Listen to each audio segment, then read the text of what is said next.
Hayırlı kiş, Seyda Muhammadjanovanың Uzbekistanның Avaz, яғни Голос проектында катнашуы Коба татар җыры турында сөйләшергә этәргеч булды.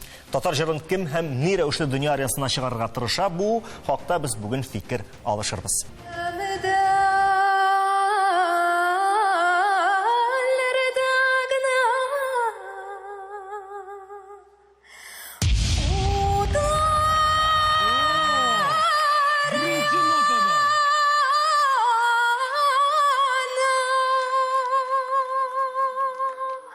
Татарский народ.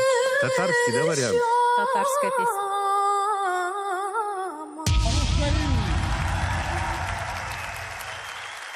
Красавица.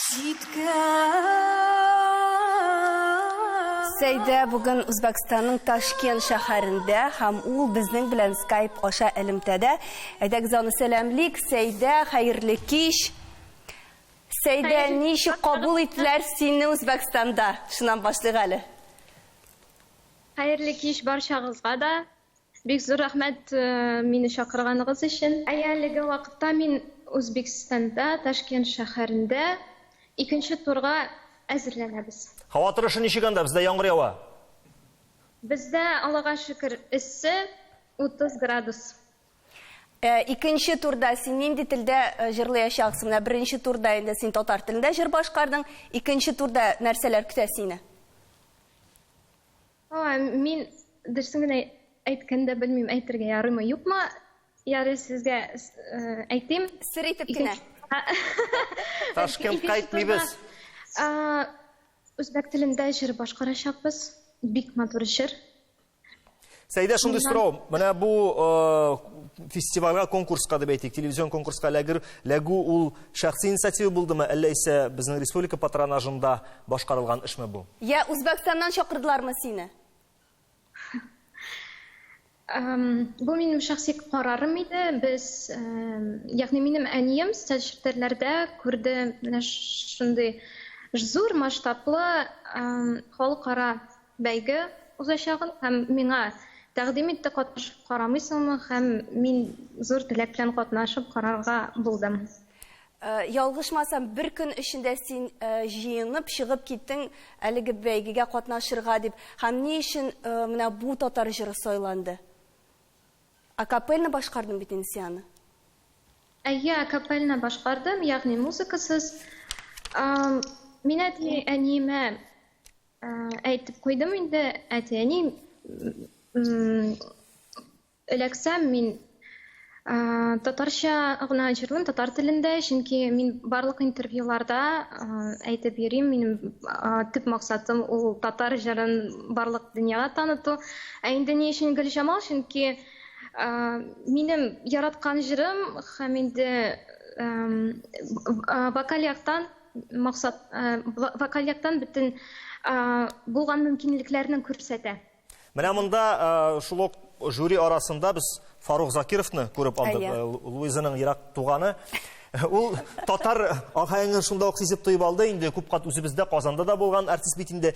Бу беренче турда әле сез командалар сайлыйсызмы? Кемнеңдер командасына эләгү, яисә әле бу гомумән узу гынамы икенче турга?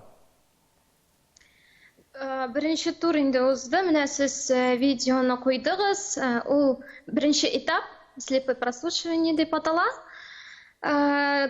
Ягъни наставниклар кем безгә борыла, шуларны без сайлый алабыз. Менә кемне сайладың? Бөтен 4 наставниклар борылды, ягъни Фарук Закиров, Севара Назархан, Тохир Садыков һәм Озатбек Назарбеков. Ул инде Үзбекстанның министр культуры, мәдәният министрлыгы. Һәм инде мин сайладым. Чөнки мин аның фанаткасы, ул миңа бик ошый, җырчы буларак, шәхес буларак, шуңа аны сайладым. Рәхмәт. Сәйдә, син безнең белән элемтәдә бул, безнең сорауларыбыз әле тәмамланмады. Хәерле кич тагын бер кат. Безнең җырлар дөнья аренасында кайда гына яңгырамасына да, чит илләрдә ул һәр вакыт ничектер җылы кабул ителә. Рифат абый, сезгә сорау. Кайсы ягы белән алдыра безнең татар җырлар? Менә Үзбәкстанда да күрдек, никадәр җылы кабул итте публикада, шул жюри әгъзалары да Гөлҗамал җырын. Үзбәкстан дигәннән һәм Сәйдә дигәннән, Сәйдәнең Үзбәкстанга беренче баруы түгел инде ебит. Һәм менә мондагы остазлар да Сәйдәне беренче тапкыр күрмиләр. Әйтик, узган ел 7 октябрь безнең Үзбәкстанда, Ташкентта Вахапов фестиваленең гала концерты булды. Анда безнең Сәйдә дә катнашты. Һәм шунда Фарук Закиров та Сәйдәгә бик игътибар итте. Ул концертны башыннан ахырына кадәр Үзбәкстанның мәдәният министры Азатбек Назарбеков та тамаша кылды. Һәм Азатбек Назарбеков ул үзе Үзбәкстанның халык артисты, җырчы, һәм шуңа игътибар иттем, ул министр безнең һәрбер җырга анализ ясап барды ебит. Үзенә тамгалар куеп, һәм ул анда Сәйдәгә дә бик югары, анда ук та Сәйдәгә бик югары бәя биргән. Ә нинди тамгалар куеп бардылар? Үзенчә билгеләп куеп бара инде. Характеристика бирә, комментарий бирә. Ул бит белгеч әйеме. Ә менә гомумән шушы Үзбәкстанда беренче тапкыр гына түгел дип Сәйдә дә, без дә гомумән безнең татарлар да, алар да бездә беренче тапкыр гына түгел, ләкин соңгы менә вазгыятьтә бу тагы да шу төрки халыкларның бер-берсенә тартылуы, берләшеп ниндидер тагын яңа көчләр, бигрәк тә иҗади көчләр белән дөнья күләм аренага чыгарга маташумы бу? Шуның бер талпынуымы? Әлбәттә, менә монда баяда сорау бирделдә ебит, нинди җырны без тәкъдим итәргә тиеш. Һәм чит төбәкләрдә нинди җыр кадерле. Дөньяның 15 илендә булды ебит. Һәм бөтен җиргә без алып барабыз чын мәгънәсендә татарның иң асыл җырлары. Менә бу Гөлҗамал да ни өчен җәлеп итте, ул татарның чын моңын күрсәтә, чын асылын күрсәтә. Башка илләргә, башка милләт вәкилләренә безнең ниндидер теге үзгәртелгән, ниндидер җилләр аша үткән җырлар кирәкми. Алар җырны үзләре дә бик әйбәт җырлыйлар. Аларга нәкъ менә татарның асылын. Илмирга борылыбрак әйтегез сүз ул фразаны, Рифат абый. Татарның асылын, татарның моңын, татарның үзлеген күрсәткән, үзенчәлеген күрсәткән җырлар кирәк. Менә бу татарның Шуңа күрә Гөлҗамал кебек җырлар да алар бөтен җирдә шулай читтә, мин аны әйтәм бит, менә без 15 елда булдык. Бөтен җирдә нәкъ менә татарның бәгырендәге җырлар башка милләт вәкилләреннән әйбәт, башка милләт вәкилләреннән. Мәсәлән, шул ук Субуйлапны җырлаганда, шул ук Гөлҗамалны җырлаганда, мәсәлән, Италиядә безнең булды бер елда концерт. Турып басты халыгы ебит. Турып басты. Ниндидер теге җырга түгел, ә безнең озын акапелла җырларга халык турып басты. Италия җырчылары ебит. Менә джаз дип әйтеп киттегез, шуны әйтергә кирәк, шуна да менә башка чит ил музыкасын тыңлаганда, ул синең күңелеңә алай үтеп керми, татар җырлары кебек. Ләкин моны аңлатып буладыр инде нидер милли код белән, анда үзеңнең татар булуың белән, ә менә безнең татар җырлары башка халык кешеләренә үтеп керә микән? Аның ахаңы нидә? Аның менә Рифат абый әйтмешли, үзенә генә хас менә ниндидер милли тамгалары нәрсәдә? Илмир. Ну, аны инде башка милләтләрдән сорарга кирәктер. Күпме килеш безнең татар җыры аларга тәэсир итә. Кемгәдер бик каты тәэсир итәдер. Кемнедер битараф калдырадыр. Бөтен дөньяда кеше төрле, әлбәттә. Һәм сер түгел, безнең татар җырыбыз инде ул моң дигән әйбер белән бик бай, һәм моң дигән әйбер ул бөтен дөньяда ул сизеләдер, аңлашыладыр, телне кеше белмәсә дә, ул менә бу эчке ниндидер кылларны тибрәтә, һәм мин гаҗәпләнмим, безнең менә шундый борынгы көйләр бөтен дөньяда да тамашаны шулай ничектер үзенә җәлеп иткәнен. Шулай да әйдәгез бер менә шушы җырларны барлап алыйк әле, дөнья күләм аренага чыгып танылган, менә бу бит татар җыры дип әйтерлек бер-ике булса да җыр табып чыгара лазым. Чөнки менә гомумән караганда кичкенә шундый илләр, милләтләр бар, менә Румын, Молдова илләре, аларның җырлары ничектер менә соңгы вакытта да чыгып, фин полкасын гына искә төшерәбез, ничектер бөтен дөньяга таралган. Алар зур димәс иде ул милләтләрне. Менә татар җыры бармы безнең шундый, кайда гына барса да Мәхәббәт пыяласы. Ул соңгы вакытта чыкты, һәм менә бу медиа яссылыкта әлбәттә яшьләргә, рус телле яшьләргә дә яхшы йогынты ясады. Бармы шундый җырлар? Менә бик күп хәтерлим, әле дә әпипәне шулай чыгарасылар килгән иде. Монда кемдер аранжировкада эзләде, ниндидер рецепт, кемдер тагын ниндидер маркетинг юлларда. Бармы шундый җырлар, Рифат абый? Бәлки илгә син күп йөргән кеше. Татарстан супергуд дигән җыр тоже. Ул бит татар телендә түгел. Татар телендә. Ул татар теле кыстырып кына эшләнгән. Татар телендә булмаса да ебет, татар телендә дигәннән. Менә монда Ялла төркеменең вәкиллек ни катнаша, лидер ебет. Ялла нәрсә белән алдырды ебет. Ул үзенең яңача, заманча аранжировкалары, Әмма ул аранжировкаларда үзбәкнең милли музыкаль йөзе ярылып ята. Анда үзбәкнең милли инструментлары файдалана. Хәтта ки. Менә без бит кайвакытта әйтәбез. Кемнәрдә без татарча җырлый дип әйбит. Ну бу татарча түгел дип әйбит. Аның сүзен алып атсаң, аны татарча түгел дип. Фарук Закиров русча җырлый әйбит. Шул шәйхананы, шул учкудыкны. Әмма ул үзбәк җырлый әйбит. Менә ши бир ала, үзбәкнең моңын саклап кала хәтта русча җырлаганда да. Безгә алардан кирәк үрнәк алырга. Димәк, бездә әлегә андый яхшы үрнәк юк. Яхшы мисал юк. Безгә алардан үрнәк алырга кирәк дигән фикердә калам. Илгиз, син дә бит инде дөнья күләм аренага безнең татар җырларын чыгарга тырыштың. Нинди фестивальләрдә, нинди бәйгеләрдә катнаштың? Хәтерлим, Turkish Vision'да күрдек сине тагын нинди фестивальләрдә. Менә аның видеосында без хәзер күрә алачакбыз. Мин беренчедән мин Сырнай ансамбле белән ярты дөньяны кичтем. Аллага шөкер. Безнең анда безнең халык җырлары, безнең халык биюләре, бүтән моңнарны без таратып йөрдек. Шуннан да менә ул фестивальләрдә аның ише менә шундый халыкчан күренешләр бик яхшы кабул ителә. Чөнки алар өчен бу яңа күренеш, алар андай берне күрмәгәннәр. Тагын булды инде эстрада ягыннан мин йөрдем. Анда инде эстрадный фестивальләрдә халык җыры белән әллә нәрсә аптыратып булмый. Син аны барыбер ул синең халык җыры булса да, менә Илфат абый әйтмешли, әзрәкне заманчарак стильдә син аны кешегә бирергә тиеш, тамашачыга. Шулай йөрдек, Финляндиядә булдык, Төркиядә менә булдым, Венгриядә, Казахстанда менә без булып кайттык. Шулай ук мин башта соңыннан безнең Таня барып бергә барып кайттык. Йөрдек, Аллага шөкер, булай яхшы кабул ителә. Әле шунысы бар, анда гадәттә 2-3 көн була, 2-3 концерт. Һәм соңгы концертта гына теге төп тамаша булаймы? Һәм шуның алдагы көннәрендә эстрада фестивале булса, мин барыбер я айбылбылымны җырлыйм, я бер халык җырын җырлыйм. Әзрәк кенә тыңлап карагыз әле дип, үзең әзрәк кенә шуны реклама ясый идем. Реклама дигәннән бездә дә реклама. Менә.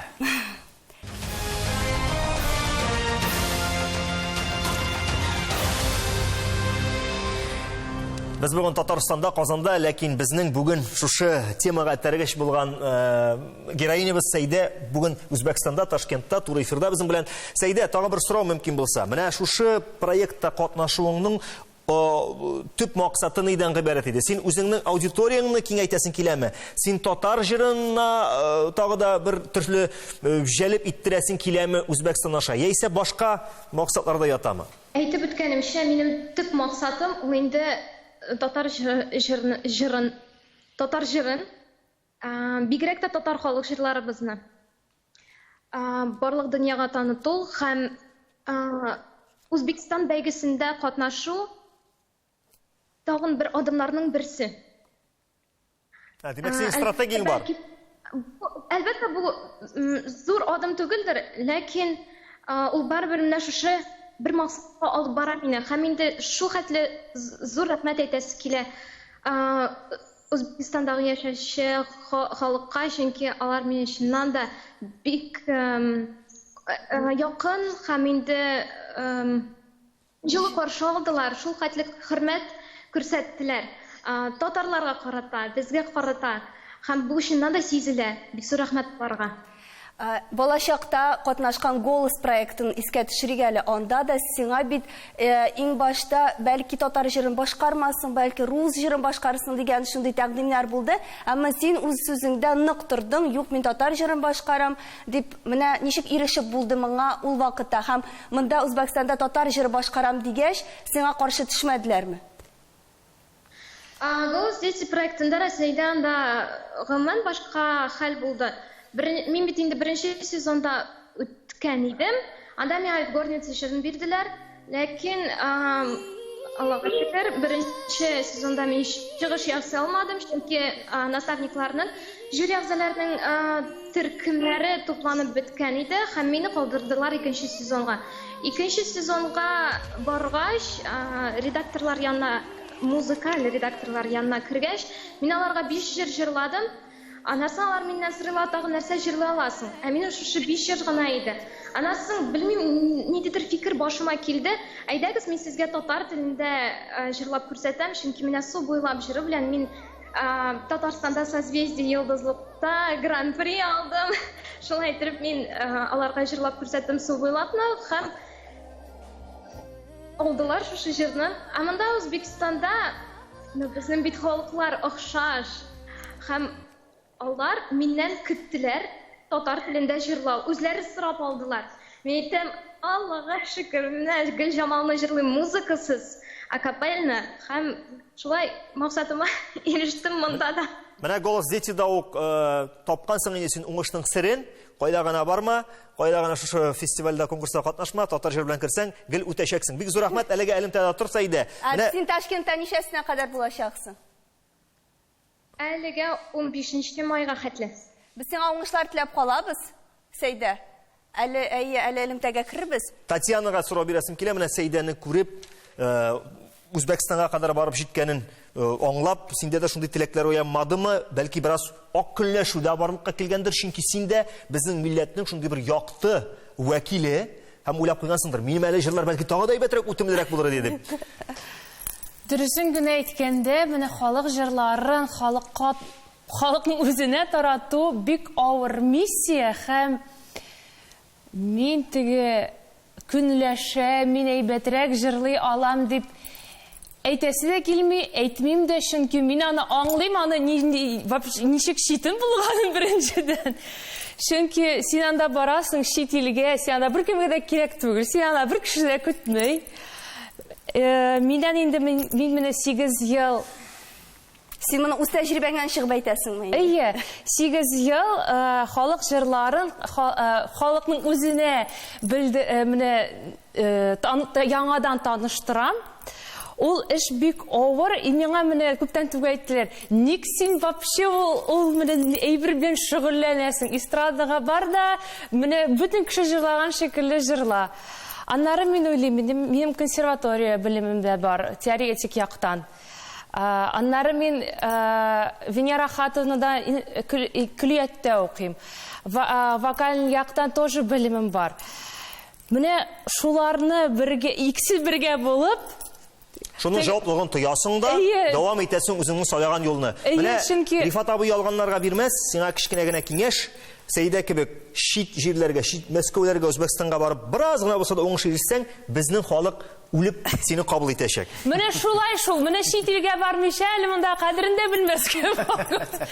Әлегә шулай икән, Рифат абый. Менә бу бит чын барлык, бу бит. Без аңа әйтергә оныткан, әйтергә тиеш беренчедән Сәйдәгә бик зур рәхмәт. Әйе бит. Сәйдә тыңлыйбызны. Аның бу зур уңышы, ул инде киләчәктә җиңәме юкмансы. Ул инде безнең өчен җиңүче инде бит. Һәм Сәйдә беренчедән менә бөтен төрки дөньяга Үзбәкстан ясатан бер тапкыр татар җырын яңгыратты. Аннары Сәйдәнең бу уңышы безнең барыбызны да борчыган теге сорауга бик зур җавап, бик ныклы җавап. Татар җыры нинди татар җырын дөньяга чыгарга кирәк. Менә без бик шул хакта баш катырабыз инде. Теге нинди үзгәрткән булабыз, тегеләй әйткән булабыз, булай әйткән булабыз, бу җырны белән татар җыры дөньяга чыга дип. Сәйдә бу сорауга бик матур җавап бирде. Уңышлар телибез. Сәйдәне без бик яратабыз, көтәбез. Әле менә уйлап торам, Татьянага тагы бер кичкенә генә киңәш, Мәскәүгә яки башка дөнья күләм аренага барганда син Татьяна Ефремова булып бар да, тегеләр көтмәгәндә татарча җырла. Менә тагы бер сер, тагы бер уңыш сиңа. Казахстанда дөресен әйткәндә шулай булды. Сез бит инде Татарстандан ничек рус кызы шулай итеп матур җырлый диделәр. Менә Казахстаннан да сезнең чыгышны без хәзер күрсәтербез тамашачыларыбызга. Казахстанга баруында сөйләгез әле, ничегрәк булды? Менә без ул вакытта бөтенләй мин торам сәхнә артында, миңа срочно илги шалтырата. Бөтен булган видеоларны миңа тиз бул җибәр. Мен нәрсә булды соң? Мин анда ак калфак җырларын җибәрдем. Аннары Вагапы фестивалендә катнашканда шул видеоларны җибәрдем. Татар халык җырларын җибәрдем, Крәшин халык җырларын. В основном халык җырлары булды. Мәйтәм ярар, мәйтәм теләсә нишләрсең белмим. Концерт үтте дә мәйтәм нәрсә соң бу? Мәйтәм кая җибәрәсең син минем видеоларны? Ул миңа сөйләде. Менә шундый халыкара конкурс бар икән. Білмейм, үтерсің мекен, yok мекен, алырлар мекен, yok мекен, мен сенің жырларыңны жібердім деп. Айтам, ярар. Аннары бір айдан меңа жауап келе почтаға, Қазақстаннан сіз үттігіз деп, и мені мен ойлайм, менің шундай тігі фишка, изюминка башқа жыршылар арасында ол мені именно халық жырларын башқару. Чөнки башқа иллерден күбесі эстрада жыршылары буларак, мен алар арасында мені сразу бүтенше, меңа даже ауыр күйлерні берділер, қазақша ұзын күйлер берділер. Сіз мұны татарша, меңа мені бір ұйыштырушы айтты. Он меня нарушает, или казахшана только. Если вы можете петь татарские народные песни, үзінкилер, казахские, тем более сможете, dedi. Мәйтем, ярар. Әлі мен өзімді шақаттым, мәйтем, шундай ауыр қазақ жырым берділер. Мәйтем, ну ярар. Венера хатыны янына бір атна қаладыр, үшіп кетерге, мәйтем, Венера хатыны, мәйтем, мен ярты ел әзірлендім, шундай бәйгеге. Ник меңа ертерек айтмадың, деп біз аны білен күн сайын мені әзірлендік. Ол жыр бек ауыр, 2,5 октаванда диапазон. Һәм ахыр шикте? Беренче урын. Афәрин. Менә тарих битләрен барласак, кайсы легендар җырчыларыбыз татар булмаган аудиторияны яулап ала алды? Илмир, бу сорауга миңа калса сез җавап бирә. Рус телендә дә җырлап. Шулай менә безнең Ренат Ибраһимовны иң беренче телгә алабыз. Дәвам итик әле шушы исемлекне. Бәлки музыкантларны да исәпкә алып, композиторлар. Кызганычка каршы, мин киресенчә дип уйлыйм, безнең татар артистларыбыз аларны танытып булмады. Муслим Магомаев сыман, Нани Бригвадзе сыман. Нишләптер бездә, ничектер безнең артистларыбыз татар мөхитендә генә калганнар алар. Һәм бәлки менә бүгенге көн безгә шундый мөмкинлекләр бирә. Үз милләтебезне чынлап та үз илебезгә дә, бөтен дөньяга да күрсәтергә. Һәм мин бик каты сагынам битәм. Нишләп безнең Илһам Шакировны менә без генә беләбез? Нишләп аны менә Муслим Магомаев сыман бөтен кеше белми? Без Илһам Шакировны таныта алмадыкмы? Вокал мөмкинлекләре Муслим Магомаевтан бер дә ким түгел. Йомшак итеп әйткәндә. Тавыш мөмкинлекләре шу хәтле зур. Танылуы ул хәтле. Димәк, монда талантта гына эш түгел, монда бер никадәр таныту, пиар, популярлык, маркетингта да ята. Бүгенге көндә ул беренче урында ята. Нинди матур җыр булса да, нинди матур тавыш яисә ки булса да, аның артында зур маркетинг басып торырга тиеш. Менә сез Пыяла турында әйтеп киттегез, мәзәк итеп, ләкин ул җыр инде 4 ел элек чыккан иде. Кем аны белә иде? Бер кем дә белми иде. Менә чыкты кино, ул кино турында бөтен кеше сөйли башлады һәм җырда танылды. Монда җырда гына эш түгел. Монда ниндидер шундый мөмкинлекләр кирәк. Яисә ул кино, яисә ниндидер конкурсмы. Ул җыр гомумән ничек әйтергә кирәк? Ул музыкаль күренеш кенә түгел, ул социаль күренеш. Һәм ничек җыр тарала, ул музыкадан гына тормый һәм җырчыдан гына тормый. Без инде тапшырда бер тапкыр факторлар туры килергә тиеш монда. Шуннан да бер күтәргәнек шушы теманы, бүгенге көндә менә безнең татарларны, Татарстанны, шулай ук менә татар җырлары, гомумән татар мәдәниятын, культурасын чыгарыр өчен маркетинг көчләр, белем кирәк ди, бәйме? Шуңа күрә Илгиз, рөхсәт итегез, мин әйтәм. Менә Казахстанда Voice of Turan дигән конкурс, менә шул фестиваль конкурс. Аларның нинди зур, мөһим бер эше бар. Һәрбер кеше Латвиядан булсын, анда Испаниyadan булсын, нинди анда илләр, Румыния, анда Грузия, Польша, менә Беларусь, менә шушы илләрне алалар да, хәтта Аргентинадан бер кеше булды, әйме? Алар шуларны чакыралар, нинди телдә җырлаталар? Казах телендә җырлаталар. Мәсәлән, безнең Фани Ефремова барды, казак телендә җырлады. Ул үзенең аудиториясына күрсәтә. Карагыз, мин казак телендә җырладым дип, әйме?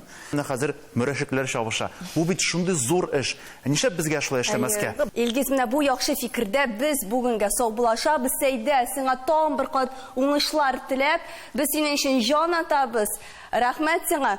Сәлам, Башкортстанга сәлам. Үзбәкстанга сәламнар җиткереп, без инде тамамлыйбыз. Сау булыгыз. Һәм Илгизнең яхшы тәкъдиме белән дөньяның барлык җырчыларын үзебезгә, Татарстанга, татар җырын башкарырга чакырып алабыз. Сау булыгыз.